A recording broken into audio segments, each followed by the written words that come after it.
I actually did real estate to get my time freedom back. It wasn't about the money. It's never been about the money for me. For me, it's the ability to choose what I do with my time. Welcome to the Physicians and Properties Podcast, the show where we teach you how investing in real estate can give you the freedom to practice medicine and live life how you want. Doctor! Now, here's your host, Dr. Alex Schlow. Hey, Dr. Eric Tait, so happy to have you here tonight on the Physicians and Properties Podcast. How are you doing? I'm great, Alexander. I appreciate you having me on. Yeah, absolutely. You can call me Alex. That's just fine. The only person that calls me Alexander is my mom when I'm in trouble or my wife when I'm in trouble. So Alex works just fine. So yeah, looking forward to chatting with you a little bit more and hearing more about your experience. First, let's kind of just start at the beginning, if you don't mind, and kind of a little bit more into your journey of getting into medicine. And then, of course, we'll hit some investing and real estate investing as we continue on. Yeah, absolutely. So for me, medicine, I kind of knew from a young age that I was going to be a physician, probably 6 or 7, though, if I had to guess. And then my uncle was an oral surgeon. My great-grandfather was, wait, back then they didn't really have specialties. So he was, as they say, a country doc, and then his son was an OB-GYN. So I'd been in and around medicine kind of my whole life, not directly in my house or in my town, but I knew I had family members who were physicians. And then went to college, Morehouse College in Atlanta. At the time was putting the most African-American men into medical school. So it made my life very easy. It was kind of a plug and play. My uncle had gone there back in the 60s, so late 50s, early 60s. So it was an easy kind of plug and play model to get to medical school. But I had realized fairly early, and really growing up, people didn't know I was going to be a physician. I was always had a side business, always was doing something business related. And so when I was doing research during my college years in preparation to go to medical school, I had done it at UPenn for a couple of summers, and I realized that there was an MD MBA program there. And I was like, oh, didn't realize this was a degree that could even be had. And so researched it, saw, and then I realized when I got back to college that a medical school that a lot of guys from my college had gone to was Baylor College of Medicine. And I found out that they were setting up an MD MBA program within the next couple of years. And so they'd probably take my MCAT scores and go from there, because it being a new program, and that's exactly what ended up happening. So I was the second class that went through the full-time MD MBA program after it had been established once I got into medicine. So that's kind of the journey into medicine and why I'm kind of in business as well. People always ask, hey, did you give up medicine to and I still do have a medical practice, small one, but did I give up one for the other? And I tell people all the time, it's not that. I purposely went to graduate school to do both. And so I always like to say that we have different seasons in our lives. And so I could always go back to practicing medicine more. Actually, I'm in the process of opening an insulin infusion clinic. And so I'll be doing more kind of oversight, but spending more time on the clinical side than I have been in the last probably 7 or 8 years. That's great. Yeah, I think you kind of got one step ahead of everybody else getting that MBA. I think some folks like myself kind of wonder, okay, well, what else would we do if we weren't in medicine? And for me, that's real estate investing. And gosh, having an MBA would be really beneficial from that perspective. How much extra time did it add in terms of your schooling to get your MD and your MBA kind of simultaneously? Well, the beauty of it was Baylor at the time had an accelerated curriculum, which they still do, but I think other schools have shortened theirs as well. But you'd think this was back in 1998. So we did basic sciences in 18 months at the time. And so It ended up being 5 years for both degrees, because we did a year and a half, and then we had to, between our first and second year, most people do internships. We had to do a medically related internship that then counted as our last kind of few semesters for business school. So I was able to do both degrees in 5 years' time, which is what made it very appealing. I could give an extra year with no problem from that standpoint. And I would say this, the stuff that I know from business school has not necessarily helped me I've gone and I spent more money than I spent probably in medical school and in business school combined, going to seminars, learning all of those kinds of things. And so I always tell physicians, unless you're really looking to change careers or get out of full-time clinical medicine, an MBA is not necessarily going to be helpful. You want to learn how to read a balance sheet, income statement, cash flow statement, cool, you can do that on Khan Academy, right?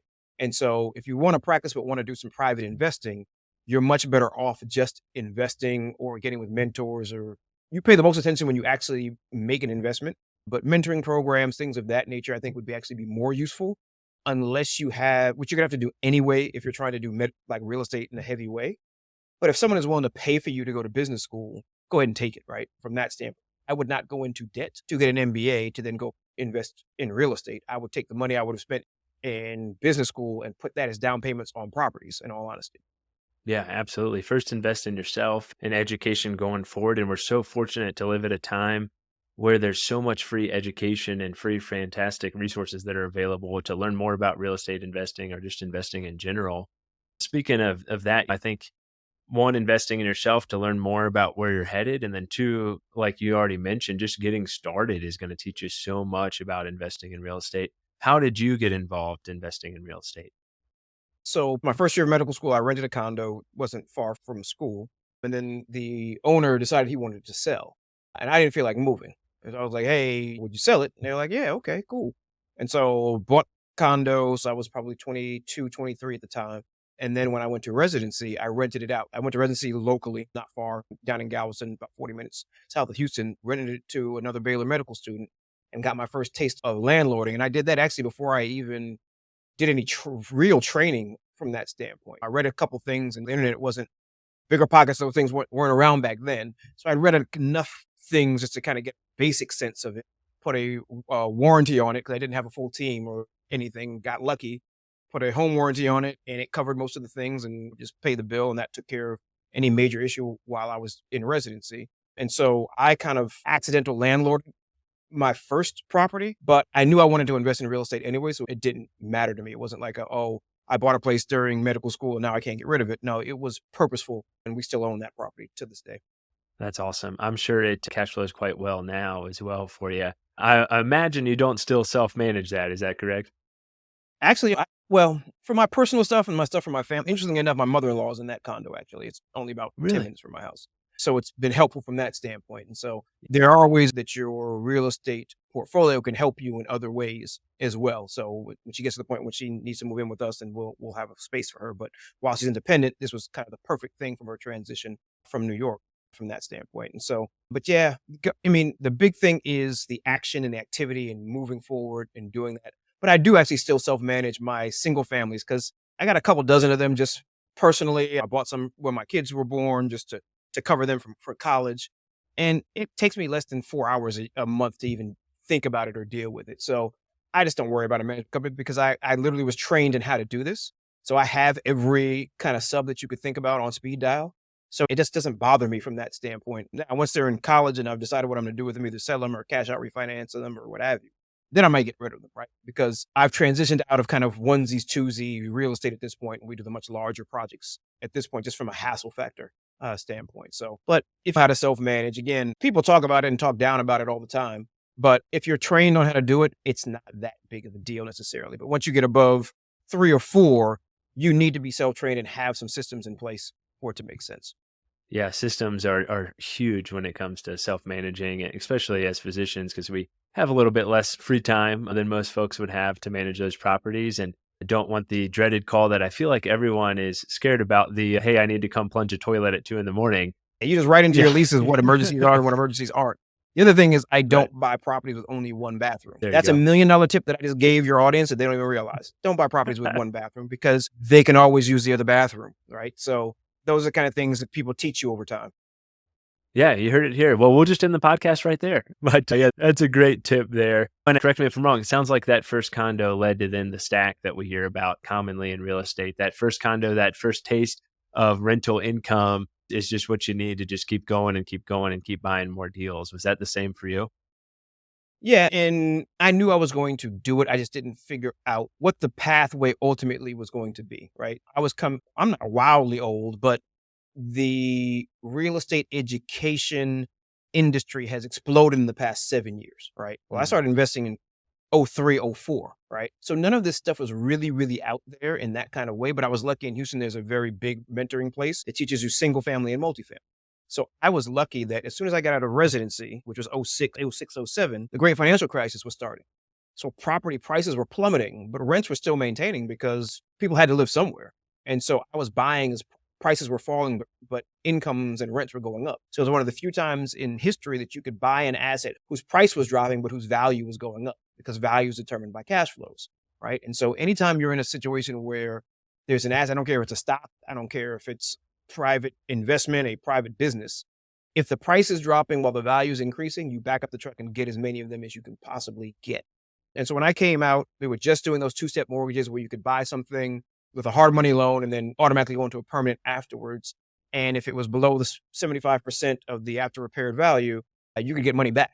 And so literally my first purchase was a 3-bedroom, 2-bath house in the north side of Houston. It was a foreclosure for $44,000 in 2007. Interestingly enough, that property just went vacant this month since then, actually. And so I haven't seen that property in a decade. And I still haven't seen it. I sent my contractor to go look at it. I'm going to go drop a lockbox one of these days, right? And so you can have those types of long-term tendencies if you take care of folks over time. And so it's just one of those things that started there, but then I knew I wanted, okay, I was like, I don't want a million of these. Let's piggyback. Then I did a small apartment complex, so like 10 units. I was like, okay. Then I had friends and other physician colleagues who were like, hey, can we invest with you? What would that look like? And that's kind of where the genesis of us doing the larger projects came about from that standpoint. I also knew from a stair-step standpoint, I didn't want to stay in smaller properties that were kind of singles from that standpoint. I wanted to get to the larger properties. Yeah, absolutely. Well, you were doing the BRRRR before it even existed, it sounds like. And for folks listening Yes, to the BRRRR method, buy, rehab, refinance, rent, and repeat. So you're adding that's correct. value to the property, you're pulling that money out, and you're going to buy more deals while that's turning into a rental. So that's really cool. And I'm sure it was a great opportunity for you. And it certainly sounds like it just based off that one home. I do want to back up to something you mentioned earlier. And I meant to ask about this, but you mentioned that you bought a property for your kids for a college fund or something along those lines. Would you mind kind of Yes. explaining your thought process behind that? Because I've heard folks doing that, and Brandon Turner talks about that a lot with Bigger Pockets, with Rosie's deal and Wilder's deal, his kids, in that using that home as an investment for them in the future for college. Can you talk a little bit more about that and why you decided to do that? Because I think it's an awesome opportunity for your kids. Yeah, that's interesting. So it's so ironic because I remember when Bigger Pockets website formed, and I don't think any of them had kids. So and I think I wrote about kind of doing this kind of thing either on White Coat Investor or that, right? And battling back and forth with people why this was better than a 529 back in 2011 and Mhm. 2012. So it's funny if I go back and scour the internet for some of my posts and you look at the things I said and what would have happened. It's been very interesting to see kind of how things have unfolded. Yeah, again, I'm not a big stock fan. So let me say this. I'm a stock fan if I help to take the company public. Just retail stocks, I have no interest in kind of playing in that market. And so buying an asset that would generate income, would increase in price and in value, was an inflation head way before people were talking about inflation, and that someone else was essentially going to pay off for me made complete sense. It meant that I wasn't coming out of my pocket to pay for my kids' education. Someone else was going to pay for that. Number two means I didn't have to stock extra money away for that. That money could go towards future investments and future assets. And so from a pure mathematical standpoint, it's a complete no-brainer because you're getting leverage, right? I mean, dollar for dollar in a 529, the dollar you put in is the dollar that you get that is going to grow. I only had to put back then 5%, 10%, 15% in, or if I did the Burke method correctly, I had nothing in the deal, was getting paid on the deal. So I'm getting paid and putting money in my pocket and buying more assets while other people are taking money and putting it into something that they hope will be useful in the future. Logically, it just didn't make sense for me to be on a 529 side of the world. Yeah, well, and it's a great opportunity too to teach your kids more about real estate investing. Have they gotten involved in learning more about like the property or the tenants or helping out from that perspective No. to do? Yeah, they're two little girls, 13 and 11. Yeah. I play cash flow 101 with them. So they get the concepts, they understand. When we say, oh, we have an ownership in this piece of hotel, we have an ownership in this over here. They get it because they're like, oh, that's what we do in the game. I was like, exactly. That's what we do in the game, right? They may have been out with me to the properties once or twice just because they happen to be around. But again, it's so rare that I go to them. The properties aren't close to, I live in kind of the center of the city. These are out in the suburbs. Yeah, they're not trying to ride out with dad to look at a place and it just, but I get them to play cash flow so they understand passive income and what that looks like. So if either one of them takes an inkling, then as they get older, then I'm happy to include them. What they will know how to do is read the balance sheet, understand, and know how to manage and run properties. And if not day to day, how to manage and run a property manager. That's great. Yeah, those will be incredible skills for them to know going forward, and I'm sure will lead them on the path to success as well. And what a cool way to have your kids' college paid for if they decide to go to college or not. But regardless, to really learn what passive income is income means and buying asset means at such an early age. That's awesome. Definitely something we're looking to do for our son Jack. He's 2. We've kind of got wrapped up in some residential assisted living homes and so forth that we're investing in. The focus has really been there, but in the back of my mind, I keep thinking about I got to get him a property and ideally put that on a 15-year note so it's paid off when he's ready to go to college and can learn more from that perspective. But we'll see what happens. But regardless, he's going to grow up knowing, Yeah. hey, this is an asset and this is important. And so, yeah, absolutely great lessons to teach kids. Yeah. And I would say what you were saying, I would still put on a 30-year mortgage. You can always put extra payments on it, but True. always give your cash flow as much as possible. And I would also Yeah. say get 2 for each kid, right? Because it's just give you a little bit more wiggle room. Who knows what inflation is going to do in the future, especially for colleges. 2 will definitely, now, depending on what part of the country you're in and you buy it, maybe a different ball game. But if you're attempting to cash flow during that time, it means you're going to be below 250 likely in terms of purchase price for the properties. Get 2, give you a little bit of breathing room. Sounds good. Well, if my wife is listening to this, we got to get 2 because Dr. Tate said so. That's great advice. Well, let's jump forward a little bit to the Physician's Road and talk a little bit about your mission with that is create life and medicine on your own terms. And tell me a little bit more about the Physician's Road, what that means to you, why you started that. Yeah, it's interesting. So I do a lot of personal development work. And so I got the benefit that I didn't get basically being and sequestered away since essentially college all the way through the end of residency, right? And so as physicians, we often have a disadvantage to the rest of the world is that we don't go through the same milestones that other people go through. We don't go through the same knocks and bruises and hard knocks. Not to say we don't have hard knocks, but the life experience we get outside of medicine is oftentimes very limited. Whereas people in the rest of the world deal with other people in the rest of the world. We're with the science people in college for the most part. Then we're with the medical school people in medical school. And then we're with the residency people in residency. And then we're finally loosed on the world from that standpoint. And the problem is we're loosed on the world with lots of debt and lots of income. And so how do you navigate kind of life's challenges? It's not just about kind of medicine. Right? We have lost essentially autonomy in the profession. So you can't really wrap your ego in who you are around this profession because we don't control it. So how do you build an intact whole ego in person? How do you create a situation where you are moving towards self when most of the time in the history of this profession, who we are is wrapped up with what we do. And that has to be uncoupled to help kind of with this whole burnout thing. And so going through personal development, having gone to business school in the middle of medical school completely reoriented me because the business school people were like, I'm paying you to teach me here. So I'm going to get my money's worth. There wasn't the same kind of hierarchy and strata that we kind of submit to on the medicine side. And so once I realized that, oh crap, there's this whole other world and a whole other side that we're not getting. And I would have a lot of and I would pontificate and expound about this kind of stuff just as a med student in the physician's lounge, just thinking about these kinds of things. And people they'd ask me to coach them and all this kind of stuff. I'm like, hey, the one thing I love in the world is my time, right? I actually did real estate to get my time freedom back. It wasn't about the money. It's never been about the money for me. For me, it's the ability to choose what I do with my time. And so that whole coaching model and those kind of things, I was like, what? I can't do all that.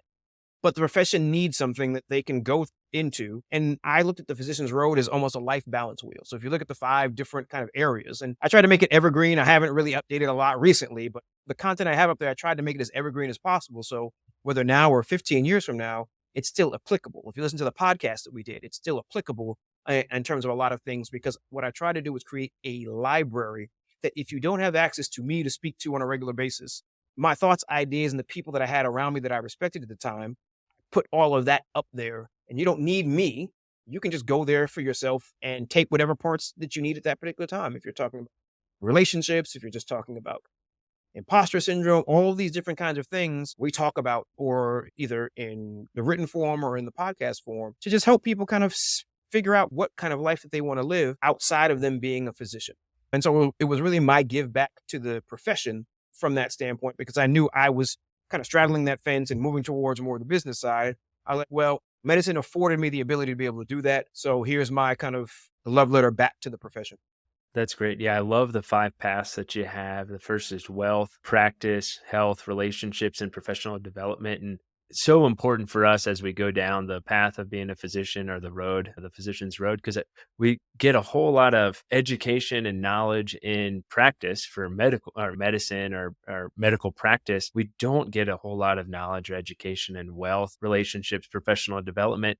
and we should get a lot in our health, but oftentimes we push our health on to this back burner because we're too busy taking care of other people or trying to spend time with family and really trying to stretch our time as much as we can. So it seems that oftentimes as physicians, our health gets put on the back burner. And so I think it's great information that you're sharing out there. And if we really did follow those 5 paths, we'd be way better providers, way better parents, and just an all around better person. So thanks for taking the time to do that. Thanks for taking the time to give back in that regard. I wanted to make sure we touched on that. And we'll be sure to put a link to thephysiciansroad.com in the show notes as well. So check that out. Awesome. Yeah. So thanks for doing that. Well, let's talk a little bit more, if you don't mind, about your investments and your assets. I know you are the fund manager and I think founder of Vernonville Asset Management. Is that correct? It's a private investment That is firm. correct. Yep, that is Awesome. correct. It's actually my management company that I had set up when we were first setting up to buy the single family homes. We had holding LLCs and we had the management LLC from that standpoint. So I started that back in '07, and now it's kind of the front for everything that we do in terms of just operating as a business in the real estate space. That's awesome. What does that portfolio look like? What are you guys investing in? Oh, well, it's probably the flip side of it is what don't we tend to own? So we don't own office. Good We call. don't own heavy industrial, not because it's not a good market. It lacks a bit of diversification. We do light industrial or small bay industrial or contractor garages, however you want to call it. We've been doing a lot of that. We've been doing a lot of triple net commercial, kind of B-class commercial. People swear Amazon is killing retail, but it is absolutely not. And Amazon's actually opening brick and mortar stores. So there are actually more retail store openings than closings, double that over the past 2 years. People don't realize that legacy brands are going belly up, like Bed Bath & Beyond and things of that nature. But there are new concepts that started on the internet that are now realizing from a full country experience, you have to have a brick and mortar store. So in a city like Houston, which really is more like a region, it's 95% occupancy in retail throughout the region. And so most people don't understand that gives a nice opportunity for us to pick those up. I was going to use a technical term. I'll try not to use a super technical terms.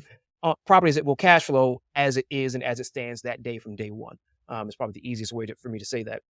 And so we've owned large multifamily, we've owned hospitality, we've owned outside of the country, we've owned farmland and crop types of things. And so we've had the breadth of experience on all of these things. And the way I structure it is I'm an owner operator. I can operate pretty much everything that we own except for the coffee plantations, and because everything else is kind of fungible on the management side.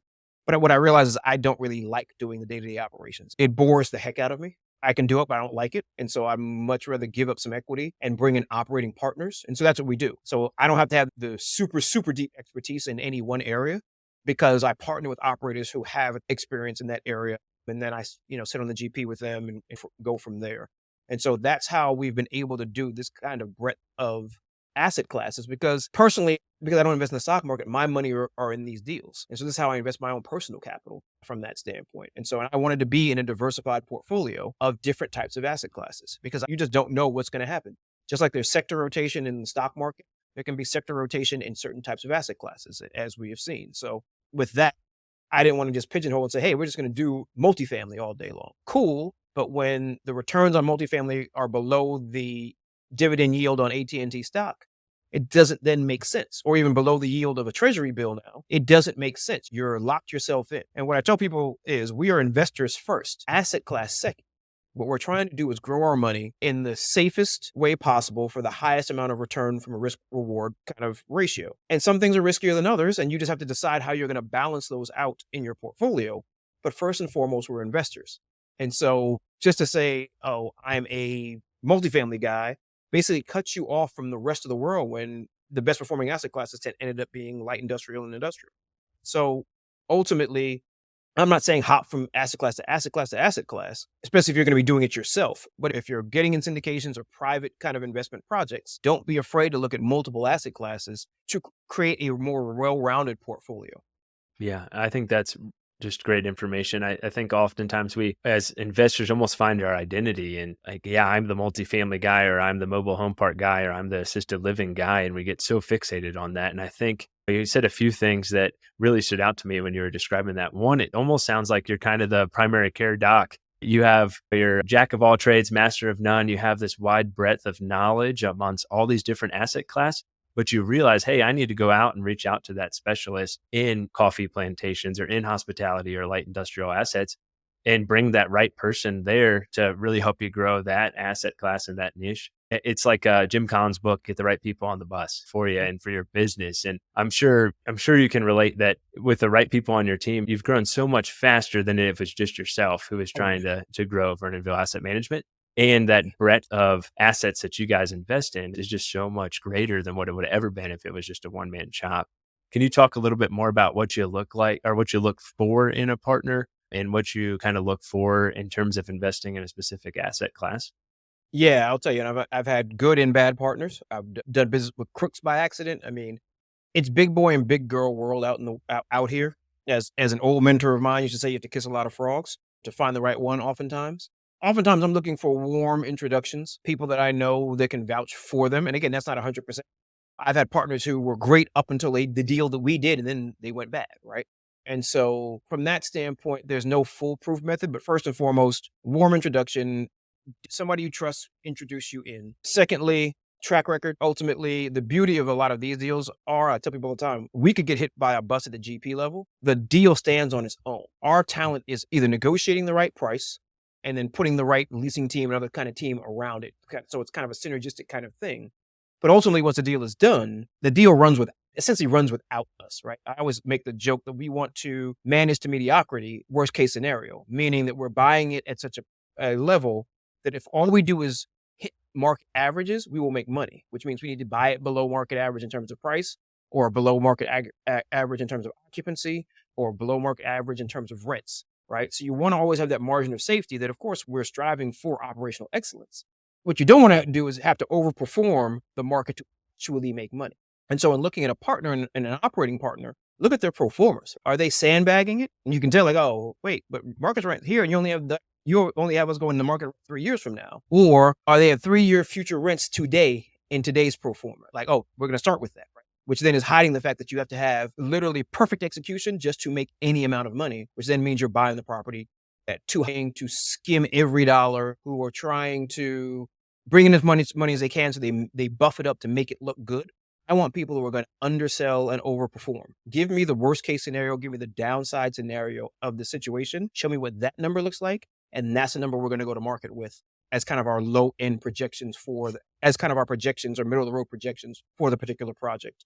Yeah, just integrity, right? Google them and then look at other projects that they have done that is the same as the product you're doing.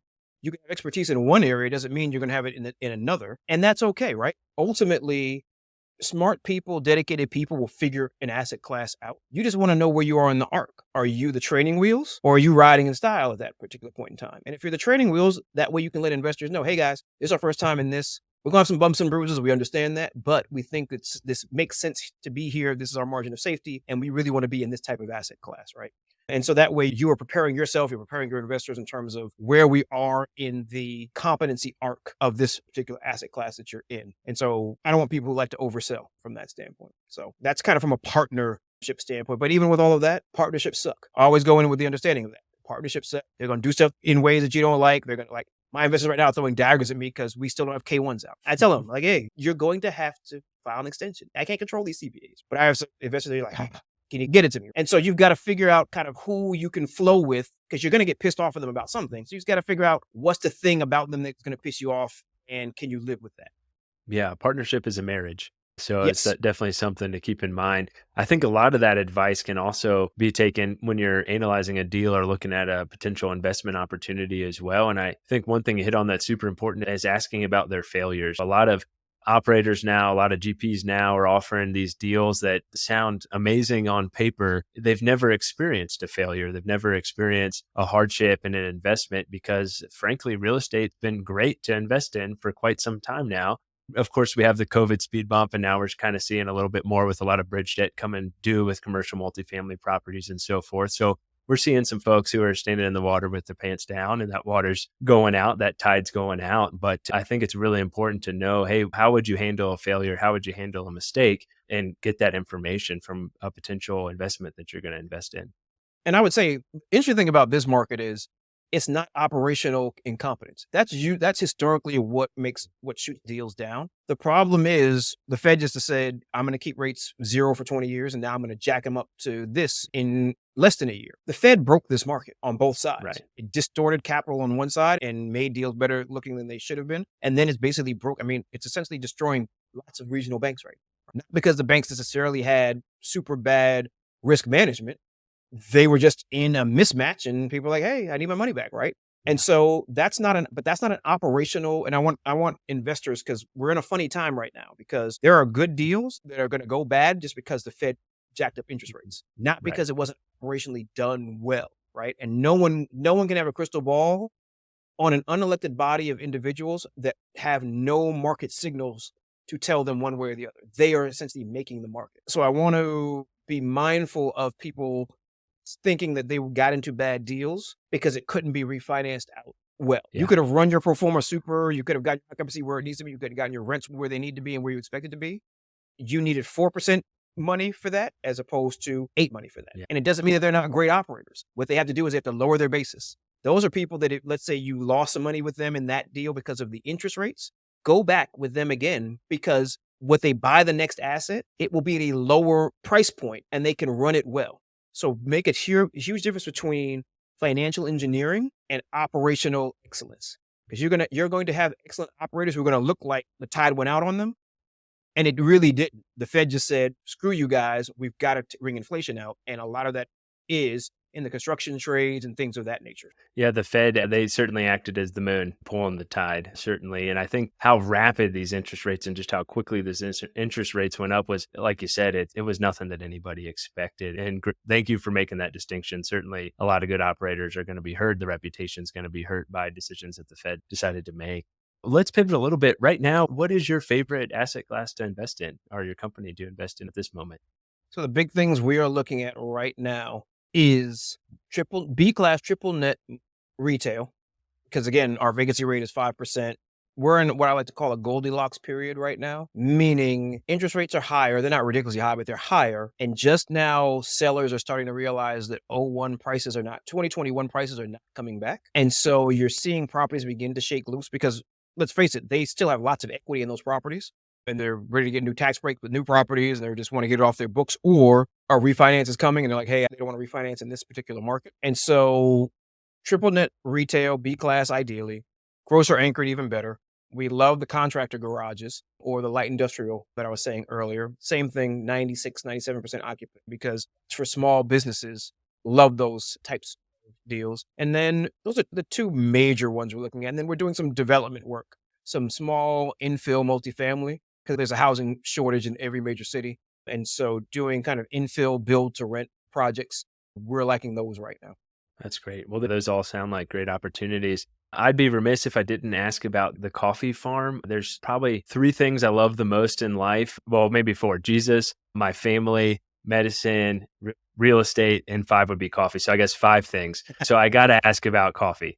So that was interesting play. It was an evergreen play because they've been coffee farms for 100 years.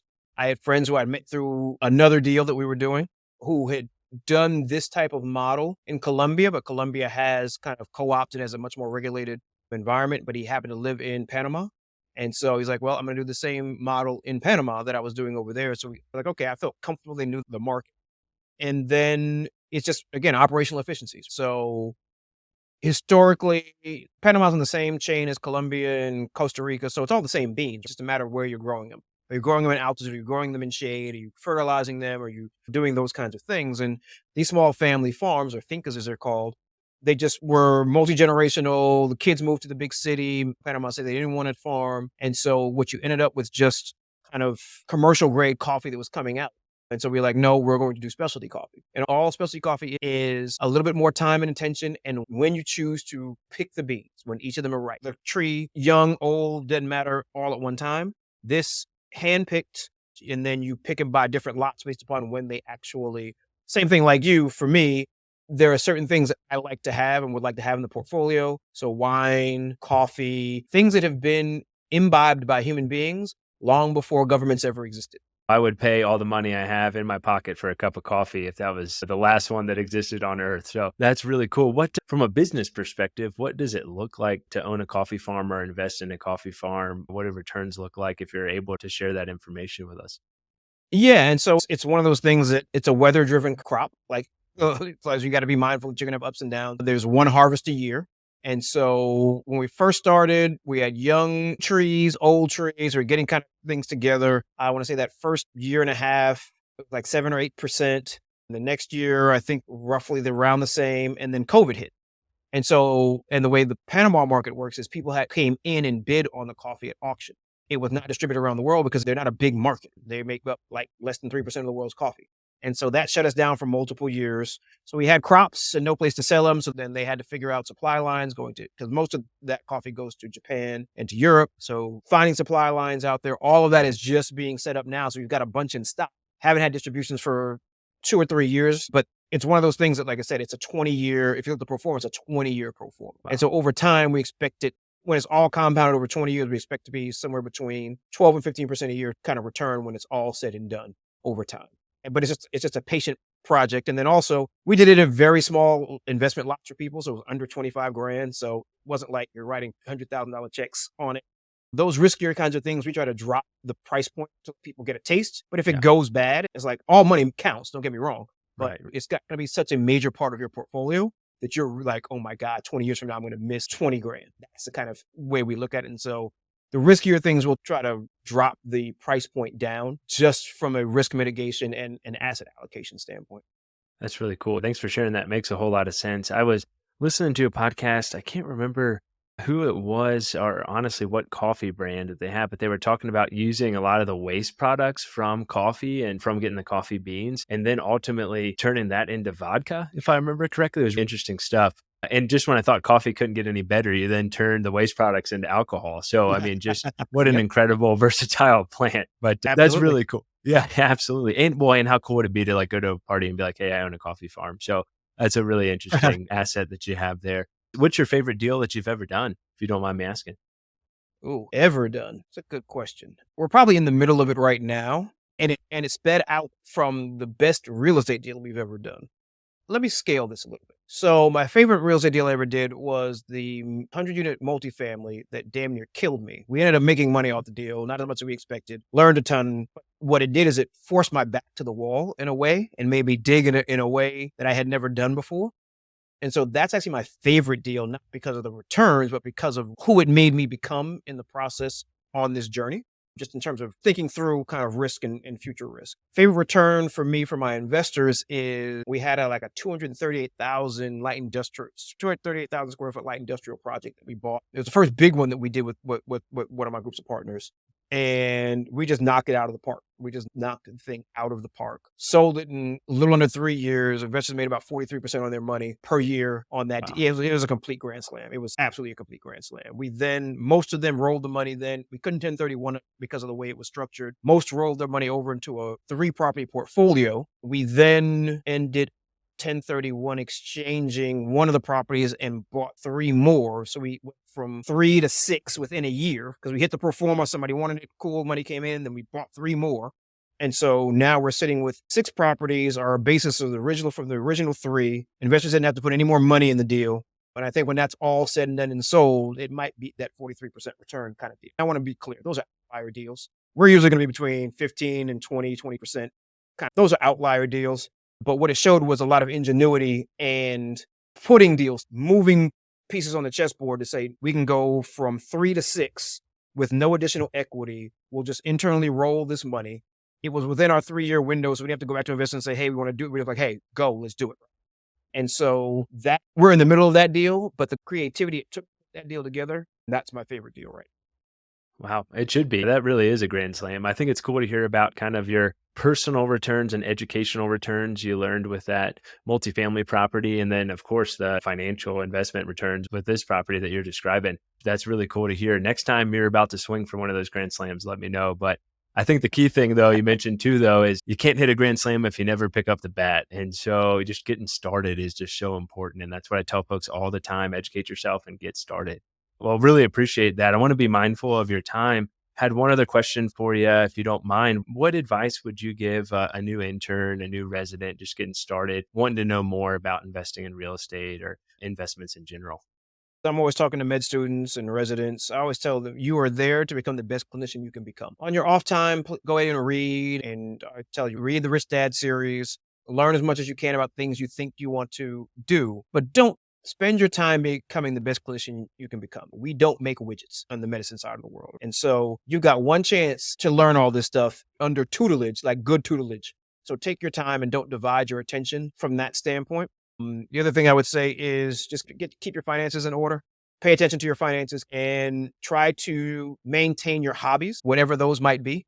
Chances are you had to give up going to medical school, but when you're a resident, you got work hour caps, you guys. So keep your hobbies up. You are a full person. You are a whole person. And so keep those up throughout the training period, because then it will stay with you once you get out and are doing things. And it's a good stress reliever. Absolutely. The 5 paths: wealth, practice, health, relationships, professional development. Like you guys talk about, the physician's road is just as important in residency as it is when you're an attending, and taking the time to focus on those things is really important. That's great advice. Well, before we close out here, is there anything else you want to share with the audience? No, just exactly what you said. You got to get started, right? And so I'll give folks the secret about this. None of us wants to lose money.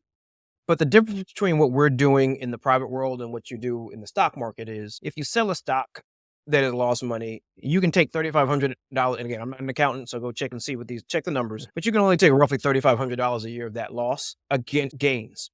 In these private investments, let's say you put $50,000 in a deal, the deal went bad. You're going to get a capital loss for that $50,000.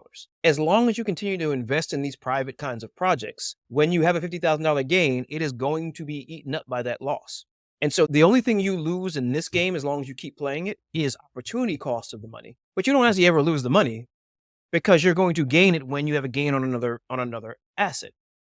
And so that's the secret, that if you can get over the fear of loss, I always tell people, think of the investment as tuition, right? You're probably not going to learn anything if it goes well. You'll learn a whole lot if it goes badly.